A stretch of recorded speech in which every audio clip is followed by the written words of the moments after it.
Salam sejahtera bagi kita semua. Shalom, Om Swastiastu, Namo Buddhaya, salam kebajikan.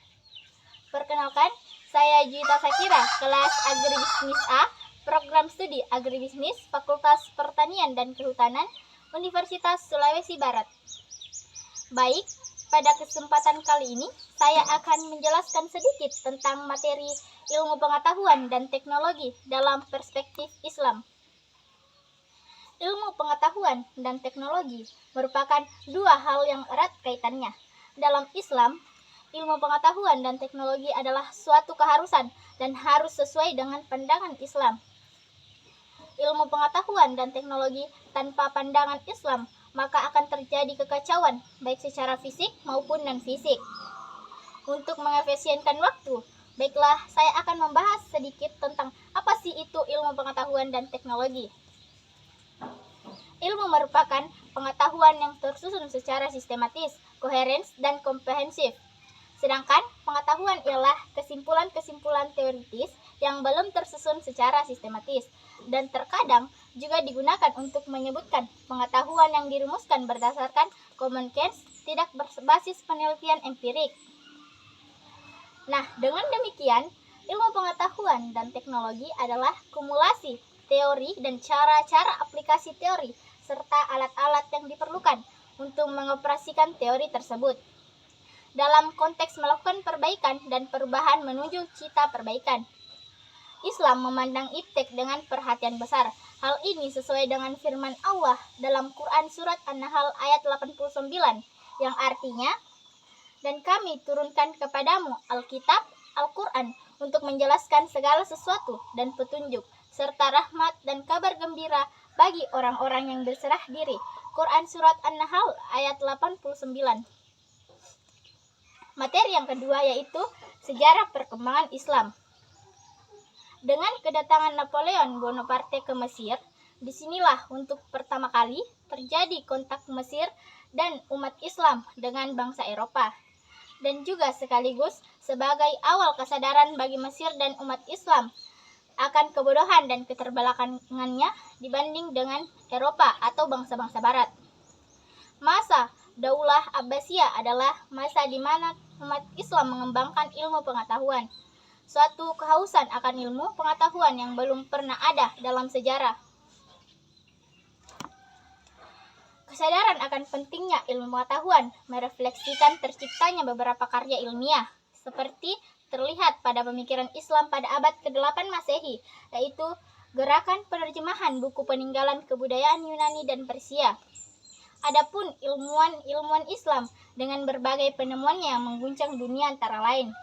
Yang pertama yaitu Al-Khawarizmi 780 hingga 850 Masehi yang menemukan angka 0 dengan namanya diabadikan dengan cabang ilmu matematika algoritma atau logaritma. Yang kedua, Al-Biruni 973 hingga 1048 Masehi yang melakukan pengamatan terhadap tanaman sehingga diperoleh kesimpulan kalau bunga memiliki 3, 4, 5 ataupun 18 daun bunga dan tidak pernah ada 7 atau 9. Yang ketiga yaitu Ibnu Haytham 965 hingga 1040 Masehi merupakan ilmuwan yang ahli dalam bidang fisika. Salah satu buku karangan beliau adalah Al-Manashir. Karya tersebut dikategorikan sebagai karya ilmiah dalam bidang optik karena karyanya ini banyak dari ilmuwan barat tertarik untuk mengembangkan teorinya seperti John Kepler dan Newton. Yang keempat yaitu Abu Yusuf Yakub Ibn Ishaq As-Sabbah Al-Kindi 801 hingga 873 Masehi. Beliau ini lebih dikenal dengan nama Al-Kindi yang merupakan seorang ilmuwan muslim dalam bidang matematika dan terkenal akan karya-karyanya. Salah satunya ialah Kitab Risalah fi Mahdal ila al-Arimatiki. Yang kelima yaitu Ibnu Sina 980 hingga 1037 Masehi. Beliau dikenal sebagai ilmuwan muslim yang ahli dalam bidang kedokteran. Salah satu buku terkenal beliau dalam bidang kesehatan yakni rujukan di berbagai fakultas kedokteran di penjuru dunia hingga 7 abad lamanya. Yang keenam yaitu Abu Musa Jabir bin Hayyan 750 hingga 803 Masehi. Pada masa klasik Islam ini, beliau lahir sebagai ilmuwan muslim dalam bidang kimia. Salah satu karya beliau yang terkenal ialah Al-Khawasal Kabir. Yang ketujuh yaitu Ibnu Nafis 1210 hingga 1288 Masehi. Beliau merupakan seorang dokter yang mampu mendeskripsikan peredaran darah dalam tubuh manusia secara akurat. Yang materi ketiga yaitu pandangan Islam terhadap ilmu pengetahuan dan teknologi. Dalam Al-Quran, manusia memiliki potensi untuk mengembangkan dan mendapatkan ilmu atas izin Allah Subhanahu wa Ta'ala.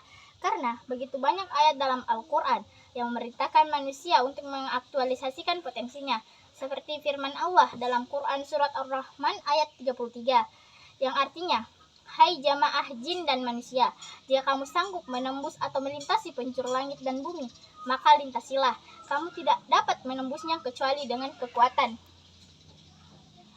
Profesor Dr. Muhammad Quraish Shihab, MA, dalam karya ilmiahnya yang berjudul Iptek Berwawasan Moral, menerangkan bahwa ayat di atas mensyariatkan pentingnya ilmu pengetahuan untuk kemajuan umat manusia. Dari beberapa sisi, memang tantangan Allah pada surat Ar-Rahman ini bercorak pada kehidupan keduniaan. Oleh sebab itu, ilmu pengetahuan dikembangkan untuk menjawab tantangan-tantangan Allah di atas, cenderung profan dan menekan dimensi keduniaan. Materi keempat yaitu peran Islam dalam perkembangan ilmu pengetahuan dan teknologi. Pada hakikatnya, ilmu pengetahuan dan teknologi berasal dari Allah Subhanahu wa Ta'ala, maka penggunaannya pun harus bertujuan untuk ibadah. Yakin mengupayakan terciptanya kenyamanan dan kesejahteraan dalam hidup baik secara material maupun spiritual. Juga harus membawa manusia untuk semakin dekat beriman dan bertakwa kepada Allah Subhanahu wa Ta'ala. Islam perlu berperan dalam laju perkembangan iptek. Islam dapat menjinakkan keliaran pemanfaatan teknologi. Islam dapat menyuntikkan muatan moral kepada para pengembang dan pemanfaat teknologi agar mereka tidak menyelewengkan netralitas fungsi teknologi. Dengan ini, Islam menganjurkan untuk selalu menggandengkan pengembangan dan pemanfaatan iptek dengan kesadaran akan nilai-nilai moralitas. Mungkin hanya ini yang dapat saya jelaskan. Kurang dan lebihnya mohon dimaafkan. Wabillahi taufiq wal hidayah. Wassalamualaikum warahmatullahi wabarakatuh.